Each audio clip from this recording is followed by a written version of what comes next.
Padma Vibhushan award వచ్చిందని తెలిసిన క్షణం నిజంగా ఏం మాట్లాడాలో ఎలా రియాక్ట్ అవ్వాలో తెలియని పరిస్థితి. మన దేశంలో రెండవ అత్యున్నత పౌర పురస్కారం పద్మవిభూషణ్ లభించినందుకు నాకు నిజంగా చాలా సంతోషంగా ఉంది. ఒక తల్లి కడుపున పుట్టకపోయినా నన్ను తమ సొంత మనిషిగా, మీ అన్నయ్యగా, మీ బిడ్డగా భావించే కోట్లాది మంది ప్రజల ఆశీస్సులు, నా సినీ కుటుంబం యొక్క అండదండలు, అలాగే నీడల నాతో ప్రతి నిమిషం నడిచే లక్షలాది మంది అభిమానుల ప్రేమ, ఆదరణ కారణంగానే నేను ఈ రోజున ఈ స్థితిలో ఉన్నా. అందుకే నాకు దక్కినటువంటి గౌరవం ఇది మీది.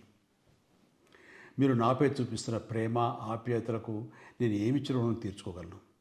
నా 45 ఏళ్ల సినీ ప్రస్థానంలో వెండితెరపై వైవిధ్యమైన పాత్రల ద్వారా వినోదం పంచడానికి నా శక్తి మేరకు నేను ప్రయత్నిస్తూనే ఉన్నా. నిజ జీవితంలో కూడా నా చుట్టూ ఉన్న ఈ సమాజంలో అవసరమైనప్పుడు